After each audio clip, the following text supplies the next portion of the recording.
Well, hello peeps, here I have for you today a little soul shuffle match on the Windwalker Monk at about 1800 MMR.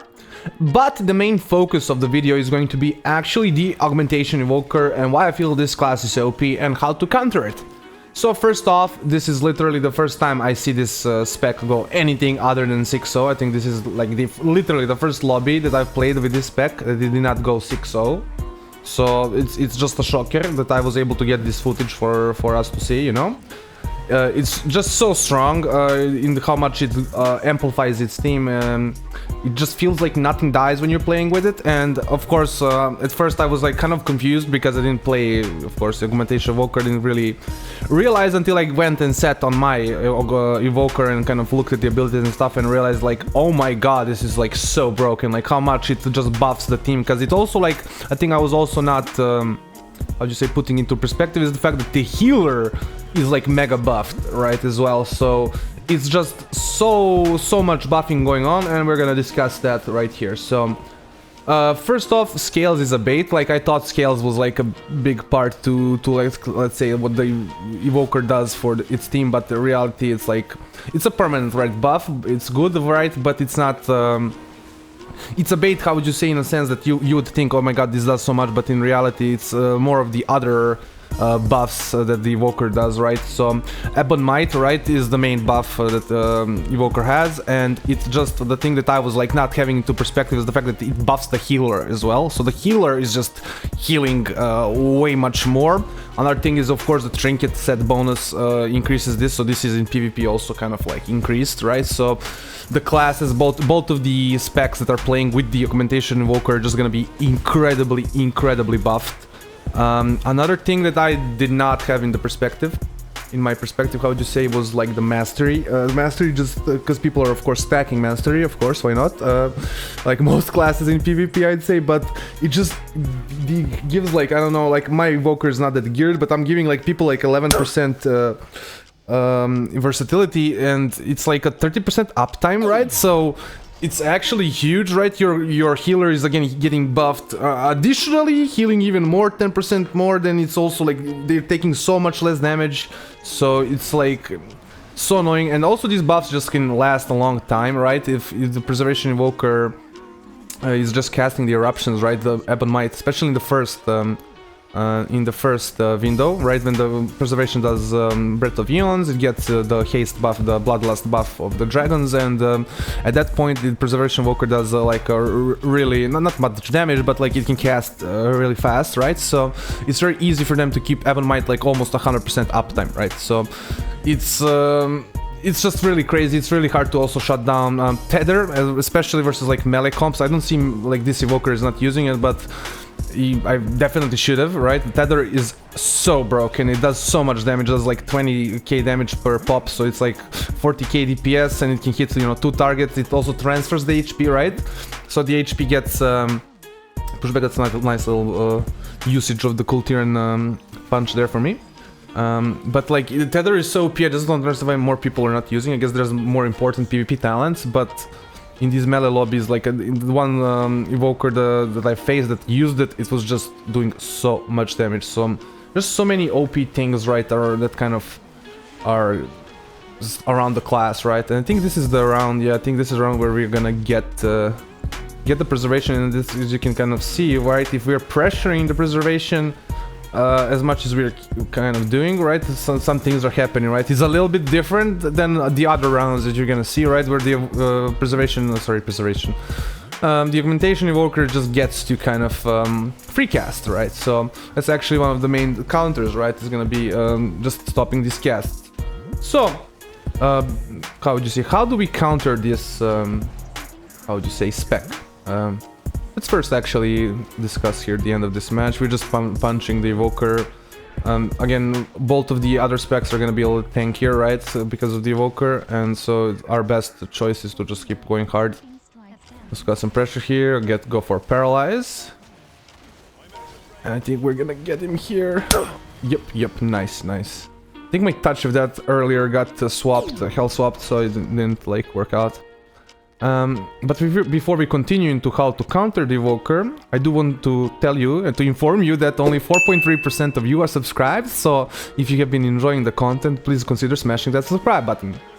So, how do you actually counter this class, right, that kind of buffs the hell out of its team, right, and doesn't do that much damage itself? Well, you focus it, right, you do damage to it, right, you focus it, you try to make as much pressure on Augmentation Evoker, and how do you say, it's of course gonna be very hard to shut down the first window because of the Breath of Eons buff and stuff, and you're just gonna be pressured as well, really hard. But the moment you have kind of more breathing room, let's say, you just have to stop those eruption casts, you have to stop those Ebon Mites windows, right? And then you might not have to get to kick Ebon Mite, but you want to stop the cast that can increase it, which is gonna be mainly in eruption. So the more you can actually CC the Evoker after the Ebon Mite has kind of gone through, right, and the more you can kick eruptions and stuff and kick like flame breath, is the the less kind of the damage their team is gonna be doing, right? So, and less healing and stuff. If you're letting the Evoker just play their game, right, the Evoker just gets to sit back. I feel like it's extremely hard to try and get a kill going. You can have situations where that happens, right? It's very possible. It's not like an impossibility, but it's very hard for you to do that, because you have to think about it, right? Let's say a fully geared Evoker has like, I don't know, like 13, 14, 15% versatility buff to their teammates every time they cast empowered abilities. Then they also have like a 2k, what's it called? The 2k main stat buff, right? So it's just huge constantly, right? Like you can see this round here, we're just destroying them just because we're like, I'm so buffed, right? I mean, cleaving them and just absolutely destroying them. So there's just those kind of things that you have to kind of worry about when it comes to the Evoker, you shutting them down. And that's kind of like, how you say, I get proven this game, right? The only round that the Evoker loses is the round that we actually focus the Evoker hard and we kind of get the Evoker kind of into that back foot, right? Because if the Evoker is just able to cast all these things, right, both the other people are just way too buff. They have like 15% versatility, then they have 2000 main stat, right? And it's just so much, right? Those people are like a whole nother class at that point. Like they're literally an entirely different class at that point. So it doesn't matter that the class itself, right, that the Evoker itself doesn't do that much consistent damage.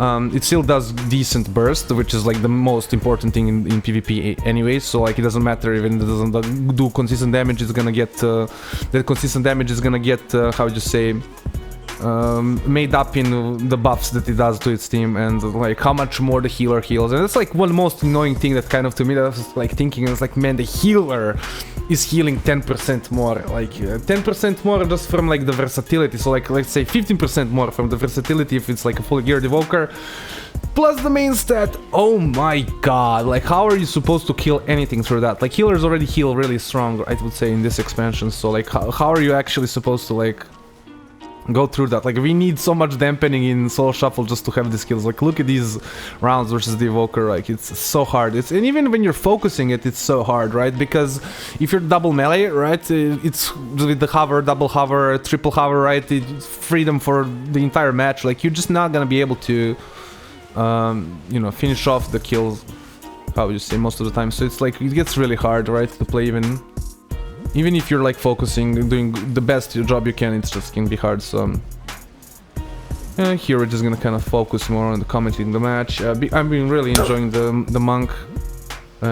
Here I forgot to use my defensives.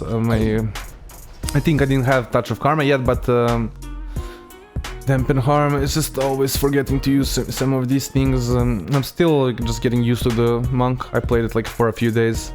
I honestly have not been gaming lately much. I have to say, admit to that. I've been kind of learning video editing and stuff, like kind of trying to make my video editing a lot better and stuff. So soon that we have some more, more interesting videos, more videos with more edits and stuff. So here again, I'm just gonna go for the Evoker, do our best to do as much pressure as we can. Again, kicking, you should only be kicking Sleepwalk, Eruption, and pretty much like anything else is like a bait. If he's casting like Living Flames, it's usually a bait, and it's just, you should not like kick anything really other than that.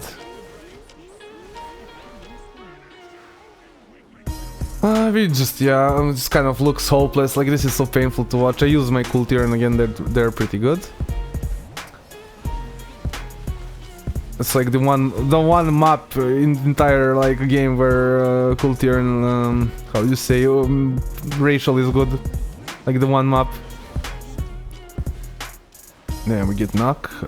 Here, I think here is the closest we get, and I just don't get that. I should have waited to do touch of death. Man, here I feel so bad upon rewatching this. Yeah, if I held my global there, we could have finished the match there. It's so sad. That's so sad. Oh my god. But it's so painful. Like, look at this. Like, now they're full HP, nothing. Like, it doesn't seem like they're taking damage. You hit, you know, I hit the Pali is like, whatever, bruv. I'm like, I have 10% extra versatility. I'm literally a different freaking class, bro. From like next season, bro. I'm wearing gear from next season, literally. Like, it's so disgusting. Okay, man, I just have 20 item level more than you, 40 item level more than you. What? How? Well, I'm playing with an Augmentation Evoker. And yeah, it just gets finished off there, unfortunately. On to our final round. Yeah, this is gonna be a lot of pumpage here. Here we're gonna do some nice damage. I'm playing with, they get nice triple stun. Another triple stun, and we're just gonna be pumping hard. I think we're gonna go Pali. Okay, we go now Warrior. Okay, now we go for the healer, because they're just popping their cooldowns right away. Like, there's nothing they can do. Like, I'm so buffed, doing so much freaking damage. Here, back again onto the Pali. He used his immunities, so there's like a window right of opportunity now before the Paladin gets like to use bubble and stuff. Honestly, should be going more for the Warrior, right? Because the Warrior has his used up there his immunity already, right? So, and the Paladin used the Blessing of Protection, so you can't really use it on the Warrior, right? Get them off me just a little bit too, because I'm getting kind of fucked up. Again, just like pumping here, start cleaving. It's a really good tip with Windwalker. You want to Tiger Palm with all the different targets, of course, to proc all the different target palm buffs. So it just kind of works very good in this comp. And we just, I think I'm gonna touch of that him here. No, I turn around onto the Warrior and I touch of that him. Yep. Well, I hope you've enjoyed this little video. Like, comment, subscribe, all those things that YouTubers want you to do. And have a nice day.